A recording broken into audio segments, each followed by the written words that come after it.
What's our subtopic today? The election of 1888. And again, for those of you who have been gone for activities, we've got a lot of elections, so you're really going to have to pay attention to who's in what, so you don't get confused, because most of this test is going to be matching, just so you know. So you're going to need to know these names and what elections they were in. Well, we're talking about the election of 1888. And who's president at this time, Kyra? Who's our president that we talked about yesterday? Oh, no, that poor guy, he got killed a long time ago. Who's our president? Grover Cleveland. Now, for those of you that were not here, Grover Cleveland is the only man in American history that served 2 non-consecutive terms as president. Okay? So he's the president at this time. He was elected in 1884, and he's going to run for re-election in 1888. So the Democrats have enough confidence in Grover Cleveland that they're going to put him up for re-election. He had a pretty good 4 years. Now the Republicans nominate a fairly familiar name, a guy by the name of Benjamin Harrison, who actually was the grandson of former President William Henry Harrison. Now if you remember about William Henry Harrison, he was the president that got sick with pneumonia during his inauguration speech because he talked in that rain for an hour and a half and died a month later. Was it the Democrats that did the... Cleveland's a Democrat, yep, and the Republicans nominated Benjamin Harrison. Remember, again, for those that weren't here, this Democratic victory in 1884 by Cleveland was the first time a Democratic president had been elected since 1856. 5 presidential elections occurred with the Republicans winning every one, so this was kind of a big deal to have the Democrats in there. Now, this was a weird election too, kind of. All these have their idiosyncrasies. Cleveland actually wins the popular vote by over 100,000 in this election. Cleveland wins the popular vote. And again, for those that weren't here, we're used to that because Hillary Clinton won 2 million more popular votes than Donald Trump, and she's not in the White House, so it happens. But he loses the election in the Electoral College. In the Electoral College, Harrison wins 233 electoral votes, 233 for Harrison, and 168 were gathered in by Cleveland. As a result, Benjamin Harrison becomes President of the United States, even though he loses the popular vote. Okay? Now, what would be important for a president? What would he be looking at during these elections that might make his presidency easier? Yeah. What does the president always hope for during an election year? Because they're not just electing a president. Stacked House. Well, he wants a House of Representatives and a Senate that are the Republican Party, right? That always helps him if their Congress is controlled by the same political party as president. Just so happened in Harrison's case that both houses of Congress would be controlled by his party, the Republicans. So he should have a fairly easy presidency if he's got the support of Congress. So he's elected president, and also a Republican House and a Republican Senate are in control of Congress. So that's a good thing. So we'll just tell you a little bit of short profile on Benjamin Harrison. Tell you a little bit about this guy, the grandson of former President William Henry Harrison. Got a little history behind this guy. Benjamin Harrison was born on August 20th, 1833. August 20th, 1833, Alexis Caballero's birthday, not year, but date. For those of you that weren't here yesterday, by the way, we did a profile on James Garfield. Is that right? Was it Garfield?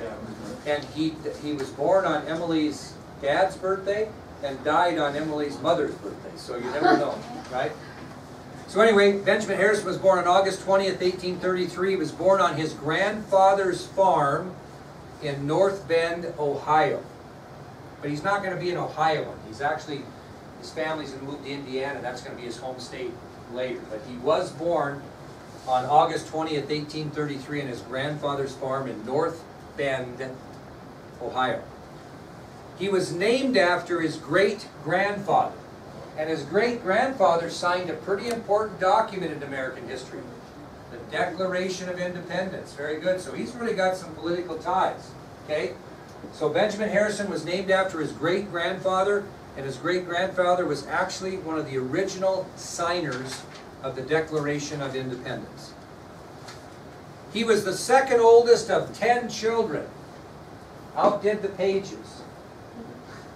Although that's still to now. be determined. Yeah, I'm still waiting on that, see who wins that one. But anyway, Harrison was the second of 10 children born to John and Elizabeth Harrison. He was the second of 10 children born to John and Elizabeth Harrison. He went to elementary school, and then he went to high school, and he graduated from school, and he went locally to a college called Farmers College in Farmers Hill, Ohio. So he gets out of high school, and he goes to a college, and the college is called Farmers College, and it's located in Farmers Hill, Ohio. And he goes there for 3 years. He goes there for 3 years. Well, as some of you might do, hard to say, as a freshman at Farmers College, he met his future wife, Caroline Scott. Took me 3 years of college, maybe almost 4, to meet my future wife, but he actually met his future wife his freshman year at college. Her name was Caroline Scott.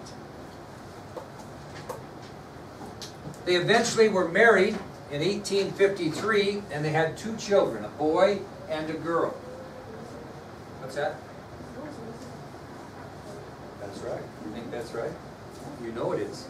Named after who? Is London. Very good. So as a freshman at Farmers College, Harrison met his future wife, Caroline Scott. They were married in 1853. They had 2 children, a boy and a girl.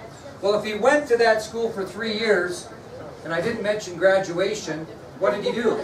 Transfer. Where did he transfer to? No, you got your wrong premise. Miami of Ohio University, because he wanted to be a lawyer. Now he went to Miami of Ohio University, not Miami in Miami. It's called Miami of Ohio University in Ohio. Anybody know what famous Super Bowl winning quarterback went to there? Brady. Nope. He went to Michigan. Ben Roethlisberger. Okay, so after transferring from Farmers College, Harrison attended Miami of Ohio University, where he earned a law degree. He earned a law degree at Miami of Ohio University. Now, what do you have to do after you earn your law degree? Anybody know to know if you're going to practice law?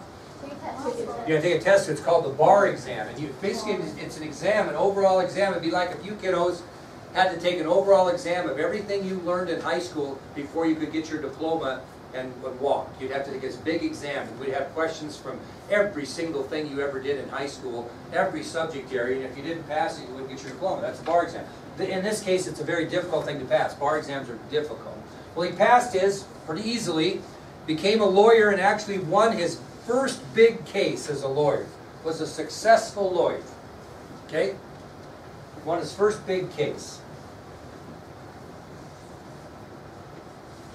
He was a very deeply religious man.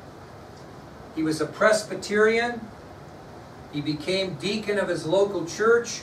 He taught Sunday school. Was quite a Christian. Very Christian oriented. Very religiously oriented. Very dedicated to the Presbyterian church. As I mentioned, he served as a deacon and also taught Sunday school for years. But what's coming up in this time of history that's going to take him away from his lawyer business? The Civil War. So he did serve in the Civil War. He served on the Union side. He commanded men in the Civil War. He was a commander. And his men, under respect, in showing him respect, gave him the nickname Little Ben. It was not disrespectful, it was respectful. So he was a commander in the Civil War on the Union side. His men liked him a ton, and they gave him the popular nickname Little Ben, because he only stood 5 feet 6 inches tall. But he wasn't a wimpy leader. That was their point. He's 5'6", but by God, he's tough. And so they gave him the nickname Little Ben, which was not a disrespectful comment. It was very much the opposite.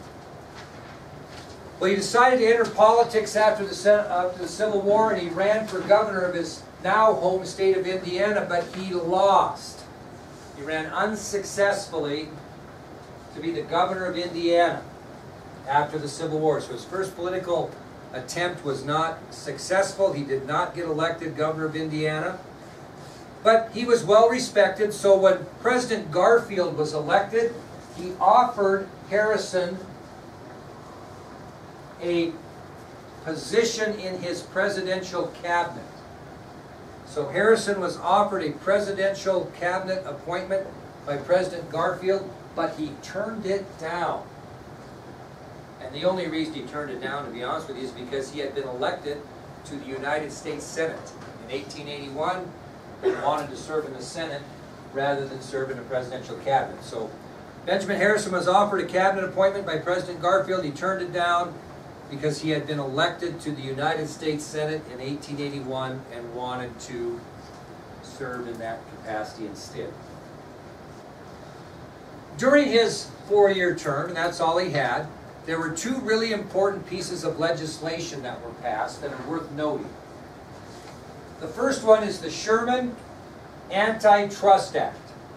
The Sherman Antitrust Act. And I'll have to kind of explain this to you, so you might listen and then decide to write. First of all, do you know what a monopoly is? What's a monopoly? We had a rumor of one right in this town about a year ago.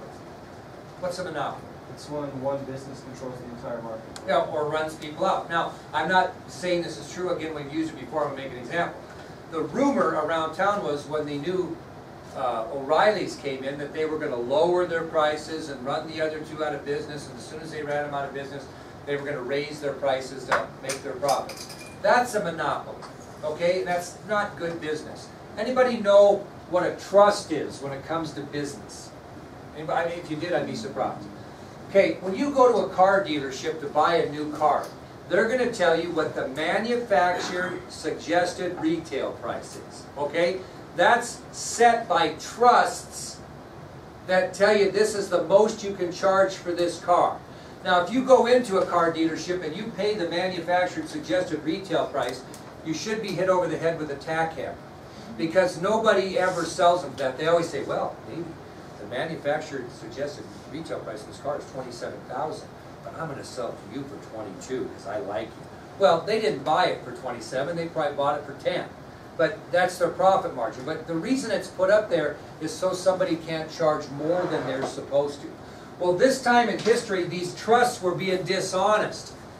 And they were setting manufactured suggested retail prices on purpose too low. Who would that hurt? Just like the monopoly we kind of talked about. Small businesses, because they couldn't afford to sell their things this low and they were going to lose money and be out of business. Well, it was kind of discovered that these trusts weren't being very honest. So what the the Sherman Antitrust Act did is it told those trusts, you will be honest. You will set fair manufactured suggested retail prices, and you will not try to run these small businesses out of business. There were some crooked dealings going on, and Harrison figured it out and passed a law and said, you can't do that. If you do that, we're going to arrest you and put you in jail. And it really helped the small business in America. It was a good act.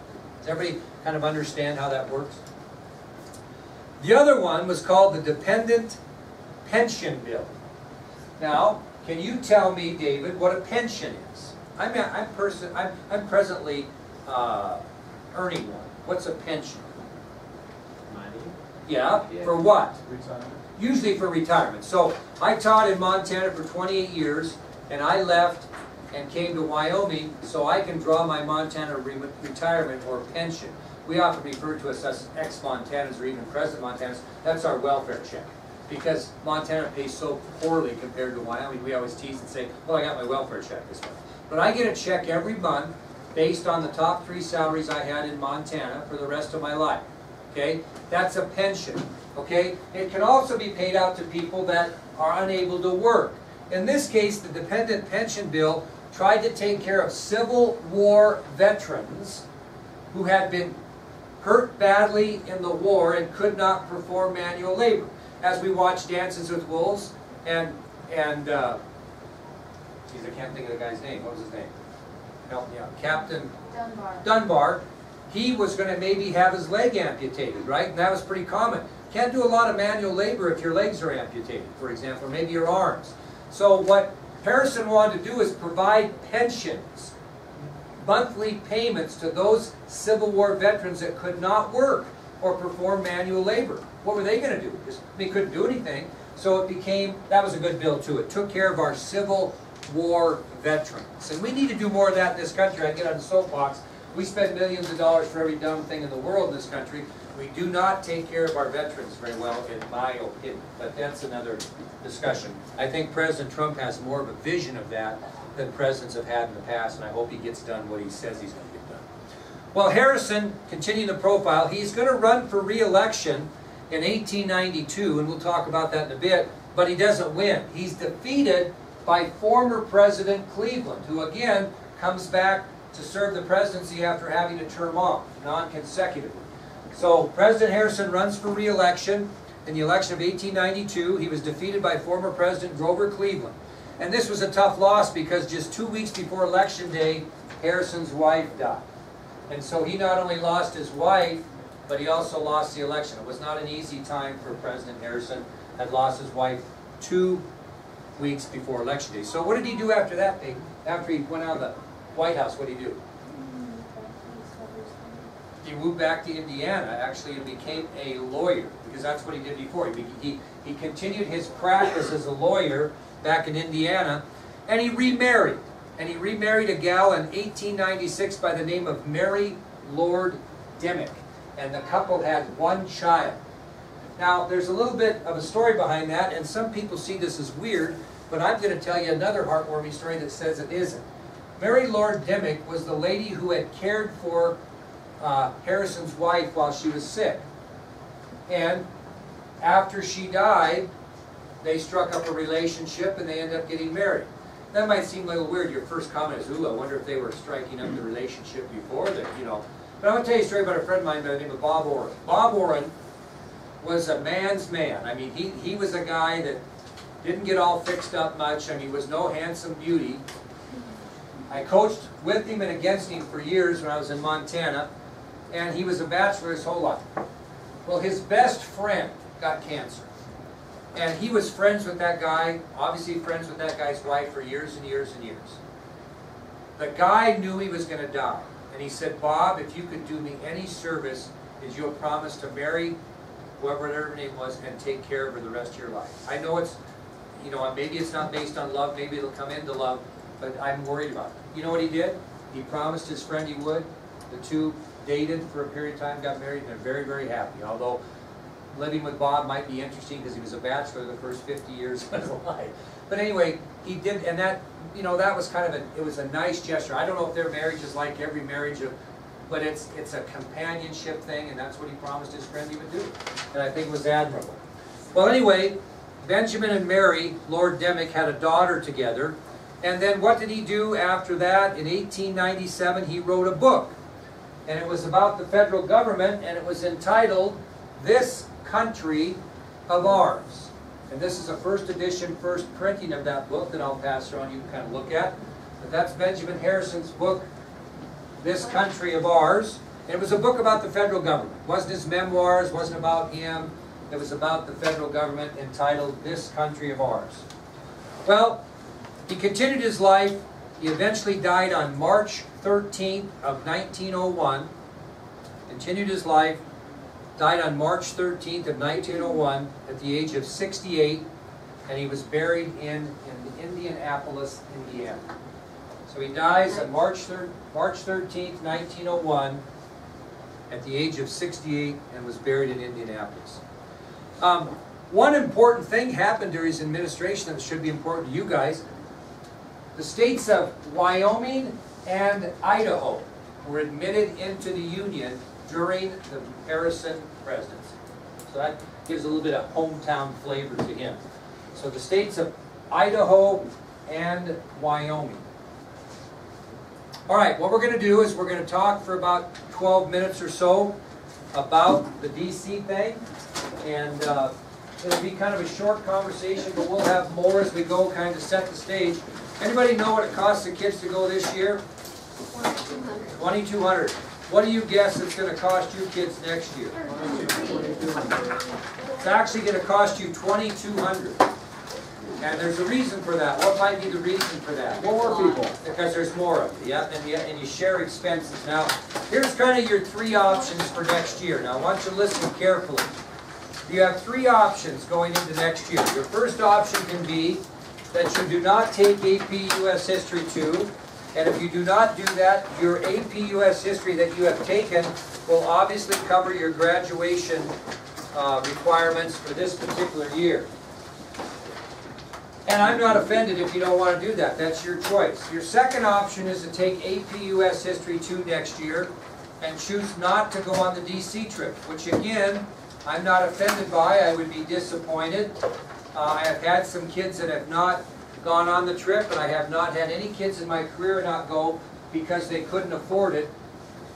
We had a couple of kids. I had one young man not go a couple of years ago. He would openly admitted that he was a little bit lazy on fundraisers. He owed like $1,700 or $1,800 on March 1st, and he felt that that $1,800 would be better served as going to college than it would be to put it towards the trip. And I'm not sure I agreed with that, but it was his money, and so he chose not to go. We have other kids that choose for different reasons. I'm not offended if you don't. I just know that it's a fun opportunity, and I think you kind of miss out. But I'm not offended if you don't want to go.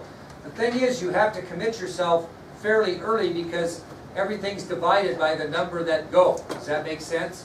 And the less number that goes, the more cost you. But if you look at this sheet a little bit, I'll just kind of go through it kind of quickly. Airfare, if we can get it for $7.25, we would be very happy. We probably won't pay over that, but it might be lower than that. That's the big mystery, depending on flight schedules at the time.